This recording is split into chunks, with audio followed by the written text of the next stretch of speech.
back, relax, and maybe get yourself a snack. Me and you gonna have a little chat about books.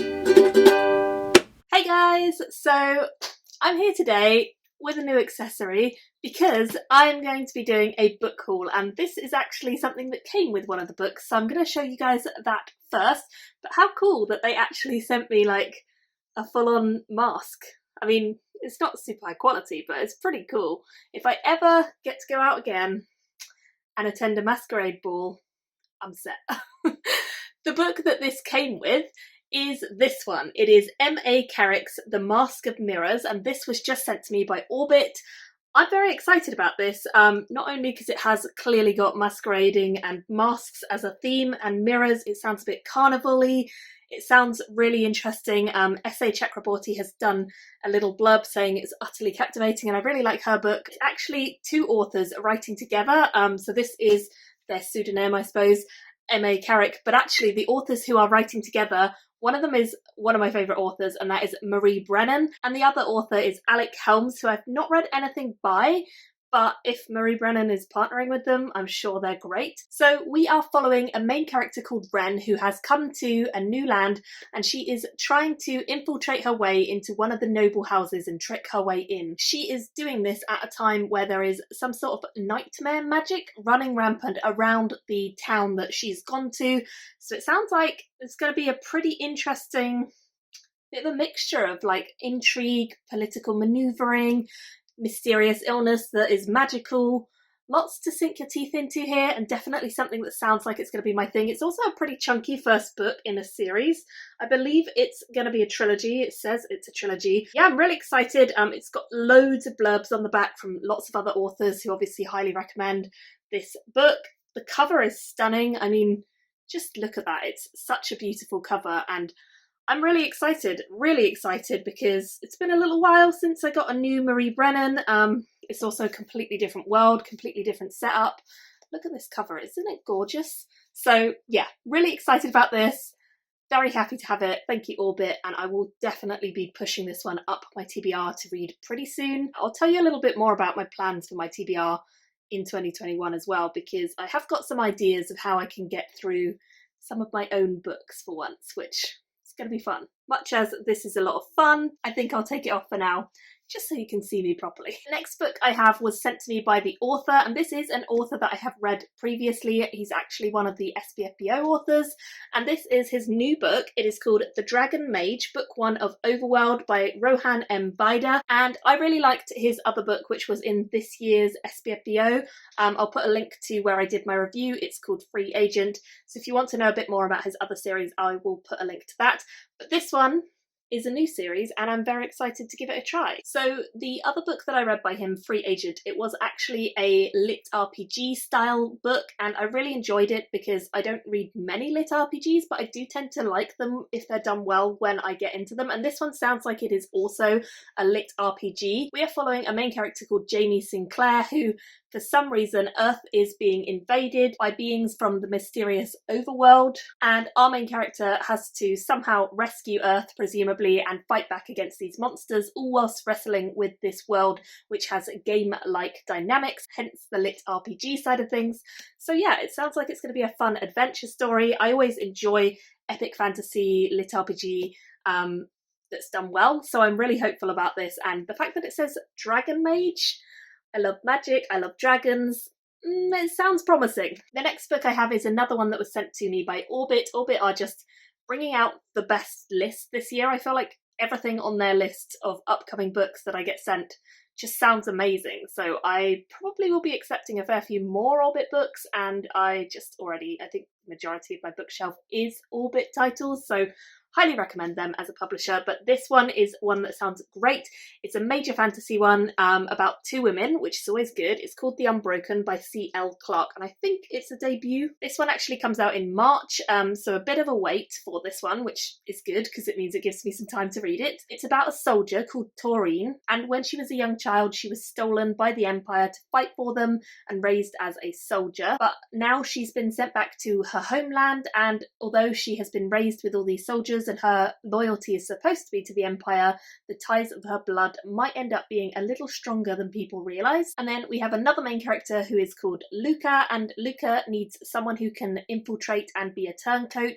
She has one agenda, and that is getting her uncle off of the throne. There's going to be some assassination attempts, some massacres, some murders, a bit of political manoeuvring, and it's all going to kick off. And it sounds like our two main characters are going to be very involved with each other somehow as well. So I'm looking forward to getting to this. Again, it's a fairly chunky book. I'm very excited about it. Might as well stick to the Orbit theme and show you another one that they've sent me. This is There Before the Chaos by KB Waggers or Waggers. This one is obviously sci-fi, as you can see from the cover. It's very spacey. This one actually came out back in December, so I'm a little bit late getting to this one, as always. But it is the start of a big epic space opera trilogy from the sounds of it, focusing on a character called Hale Bristol, who happens to be an intergalactic gunrunner and also a former princess who avenges her family and then somehow ends up mixed up in an entire galaxy battle for who's going to be on the throne and what's going on. And it sounds like a bit of a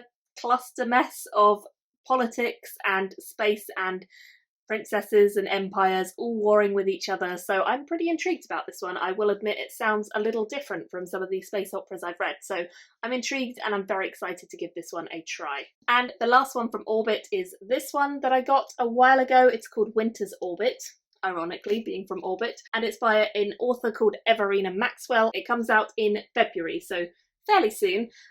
It sounds like it's going to be pretty fun. This is not the final cover, but it says that it is a mixture of ancillary justice meets Gideon the Ninth in Everina Maxwell's extraordinary debut. There is a queer relationship at the heart of the story, apparently, which is always something a bit different and something I'm loving seeing more of from Orbit's titles in particular, but just generally in sci-fi and fantasy it seems like we are getting a lot more of queer relationships, which is great. Apparently this was originally published on AO3 and it did really, really well over there, so that's where they picked it up from, which intrigues me greatly. It's not a hugely long book, it's about 400 pages, but yeah, it sounds like it's going to be a lot of fun and definitely something a bit different and spacey. I then have two books which I've actually already reviewed on my channel for once, and they were part of the SBFBO finalists for this year, and they are actually two of my favourites from 2020, so I wanted to pick up the physical editions because they're both the first in a series, so I wanted to pick up the actual edition to have it displayed on my shelf,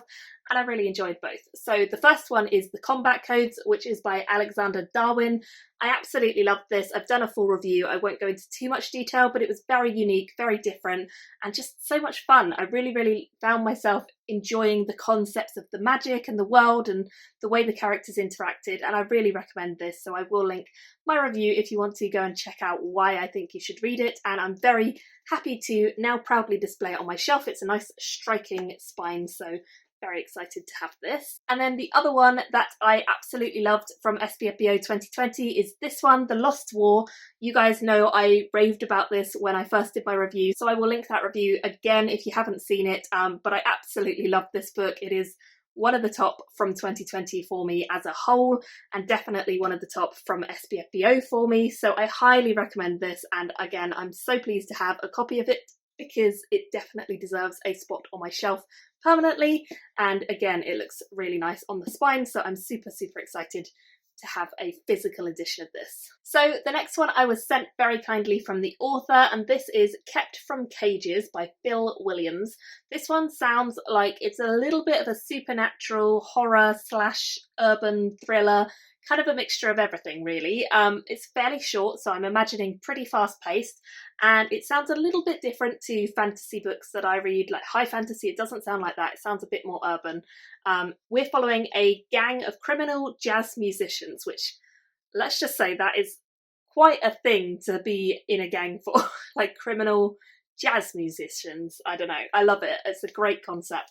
And we're following Reese, who's part of that gang, and they end up taking shelter in this place where they meet this girl tied to a chair with red eyes, no one knows why she's there or how she got there, and they're kind of unsure whether they should take her under their wing or not. Apparently the locals in this area think she is a devil, and it's up to Reese and his gang to decide whether or not she kind of merits protecting from them, and it sounds as though she's got some sort of mysterious magical powers too. So that's one of our plot lines. And then we have another plot line where we have an agent who is trying to investigate a village which has been massacred, but obviously a lot of things point to this same place where this girl is from, so it's all gonna tie up together, I'm sure, and it sounds like a lot of fun when I'm in the mood for something a little bit darker and a little bit more on the thriller side of things. So the next book I have is another one which was sent to me by the author. This is Dreams of the Dying by Nicholas Leitzau, or Leitzau, I'm not quite sure how you say the name, but this one is incredibly beautiful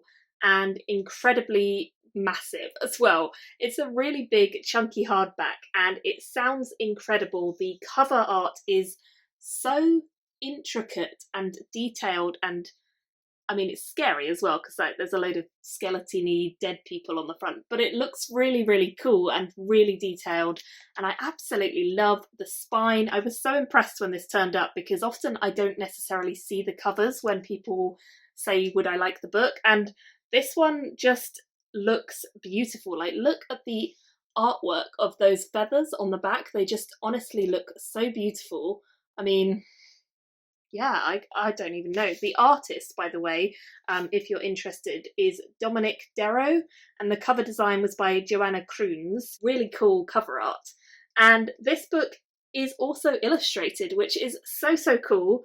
You can see that they have like part title pages which are just beautifully rendered. We also have a map, which I always love a good map, and then at the end of the book there's actually a whole bestiary of different animals and creatures that you find in the book, which is honestly so cool.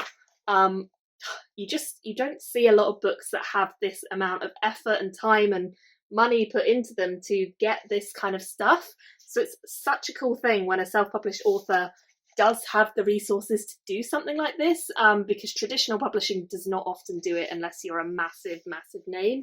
So like, look at all these animals, they're just so cool, and I can't wait to give this a try because, I mean, to be honest, I wouldn't even need to know what the book was about, but like looking at all these pictures and these details, it really seems like the author knows their world, and they've got all these small illustrations throughout. Such a cool creature. Wow. And then there's like character sketches as well, which is really cool, and it just keeps on going. Like, every time I think I've come to the end, there's just more and more cool art. And because I studied graphics at uni, I really appreciate a good book with art, and this has that. So let's find out what the story is about. I think I'm just gonna read you the blurb of this one because it's quite a long blurb and I think it probably deserves a bit of time for you to just stare at the cover. So it says, years after a harrowing war experience, ex-mercenary Jasper has taken to drifting. It's a lonely experience, but barring the occasional bout of melancholia, he's found the closest thing to peace a man like him deserves. Life is all right. Or so he tells himself. Hoping to turn the page, Jesper accepts a mysterious invitation into the beautiful but dangerous archipelago of Killet, and everything changes.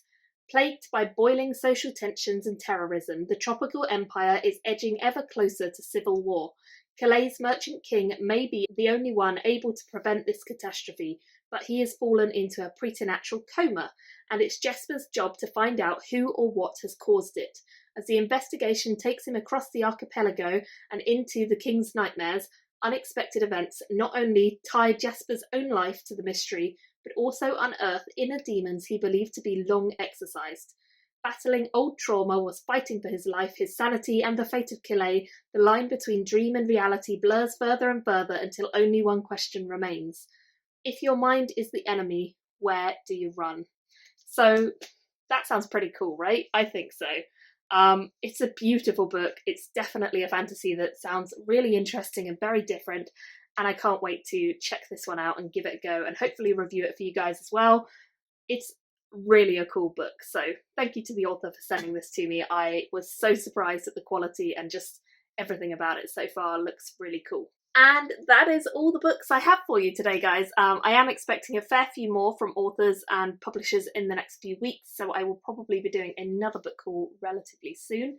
But yeah, let me know what out of this excites you. To be honest, everything in it excites me, and I hope you guys will read the ones I've already read and recommend, and hopefully pick up some of the others if they interest you too. Thank you all so much for watching, and I will see you very soon in another video. Bye guys! Thank you for watching my video today. Go pick up a book, then come back and chat with me again.